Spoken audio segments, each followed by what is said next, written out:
now let's go to the big screen. We're going to review Now You See Me.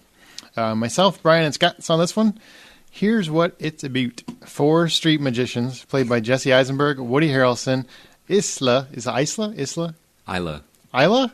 Isla. Is it really Isla? It's like Island, just without the and. All right. Isla Fisher and Dave Franco are brought together by a mysterious backer who gives these guys the tools to take their the magic to an epic level. Cut to like a year later, and they're now bankrolled by Michael Caine, which is awesome. And they use their various tricks, magic, reading, sleight of hand, to pull off a bank heist on the other side of the world at the same time as they perform in Las Vegas. Sounds awesome. This, of course, brings in the FBI, whose top agent is played by Mark Ruffalo, and Interpol's Melanie Laurent, because she's French. She got a little thing over her E. To find out what the hell is going on. They bring in magic debunker Morgan Freeman to find out what truly happened. And with the musicians having 2 more tricks up their sleeves. Musicians? Magicians is what I meant to say. He's Canadian, so.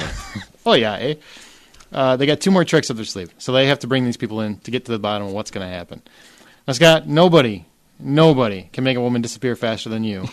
Whoa, nice. So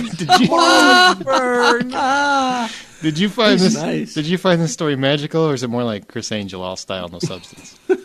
A little bit of both. I actually really liked the story, but I felt like most of the story was in the trailer, except for some few minor things that were included in the very beginning. Like you said, the mystery person that was like that hired them. Basically, that was kind of left out. But basically, all the fun stuff was in the trailer. So That's true. There weren't That's a whole true. lot of big surprises. Sadly, it was. Even I figured it out. If I figured it out at the end of this movie. Can't imagine it's going to be that hard for everybody else. So the tricks were fun. I wanted to ask you guys, that opening card trick that he did it get you?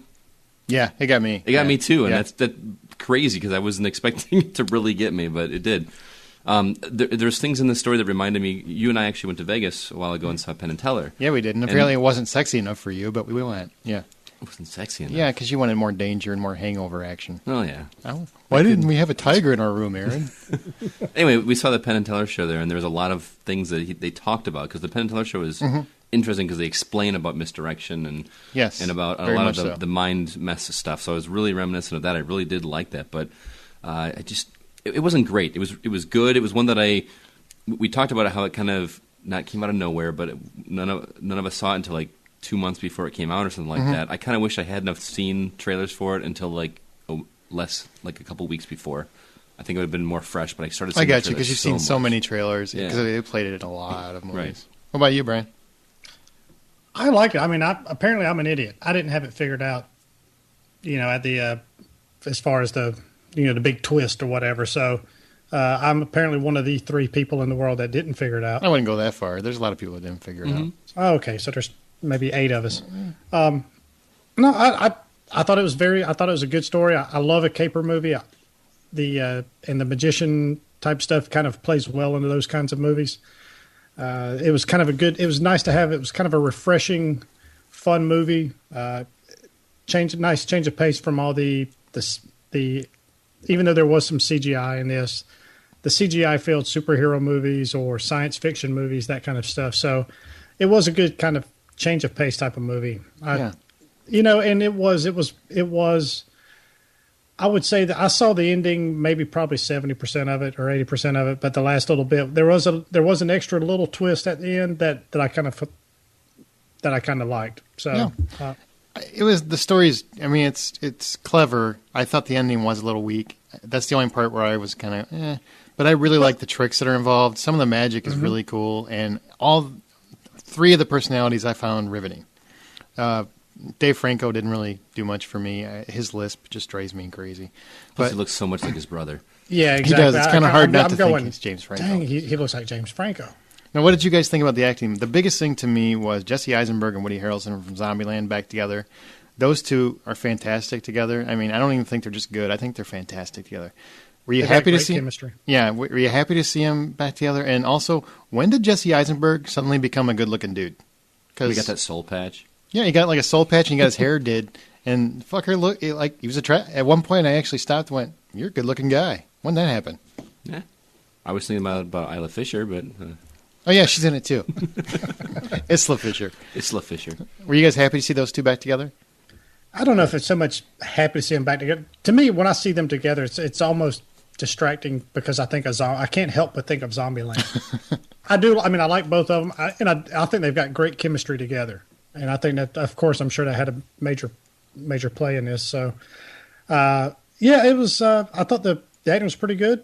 I like Michael Caine. I don't know what it was about him. He was kind of an a-hole.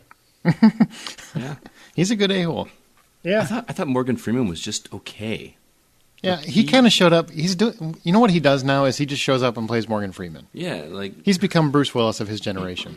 That's really what he is. He just shows up. He's like, yeah, I'm Morgan Freeman. I'm here to play Morgan Freeman. I don't have time to play anybody but Morgan Freeman. yeah. There's no Andy Dufresne here. Nope. I remember the first time I saw Andy. You know, a comment. I'll tell you what. I do like Mark Ruffalo. I do like his role. I think he gets so wound up a few times in this movie that you just kind of feel his frustration and his just pissed offiness. Scott, Brian accidentally cut you No, off. it's Or fine. intentionally, I'm not sure which. Common keeps Scott popping who? up. Common keeps popping up in movies here and there too. It just looked like these tiny roles. He had a very small role in this movie too, and I kind of want to see more of him. He's not like a fantastic actor, but he's got a presence. Who's that? Common, he's a rap artist. Oh, yeah, okay, yeah. And he's got this powerful presence about He's him. actually not bad. Yeah, he's not bad. I'd like You to should see see him him. in Hell on Wheels, the AMC TV show. Oh, was he in that? Yeah. Yeah. Although out of all these actors, the fact that you mentioned Common kind of cracks me up. But He's no RZA. yeah, nobody's the RZA. What about the one thing about Isla? Isla. That's a stupid name. I love So dumb. her, and she's good here. But I wish they would have let her be herself a little bit more and loosen up. Because I feel like she's a little tied down to the script in this. Because she's a really, really gifted comedian, really is. And I just wish she could have brought a little bit more of her personality to the role. That's the only thing where I would have gotten a little bit more from her. But You do know she's not really that crazy girl from Wedding Crashers. Yeah, it was- yes, I was gonna I've say seen her in that. plenty of interviews and stuff. She's a very, Okay. very funny, very clever woman. And those three together, Woody Harrelson, Jesse Eisenberg, and her, I thought were great showmen. I mean, they really seemed like true magicians. Like everything they did. And I'm sorry, said like 4 times in a sentence. Every time they were on stage, I was riveted. If they were in Vegas, I would have been clapping my hands, playing right along with the audience. You know, the only one I didn't like, Dave Franco. I just think when you have the other three who just make you gawk with amazement, you know, he feels like that redheaded stepchild. He felt kind of tacked on. Yeah, he did, and he felt like Yeah, he really wants to be part of the gang, but you know, he just can't get in. See, I think with those other three, you almost have to have somebody who's more bland. Just to kind of, I don't know. I just kind of felt get like what you're saying. his genericness, which is kind of Genericness? worked with the rest of those other three. Now, how did you think that director Louis Leterrier? Terrier. No, Leterrier. He's French. Did.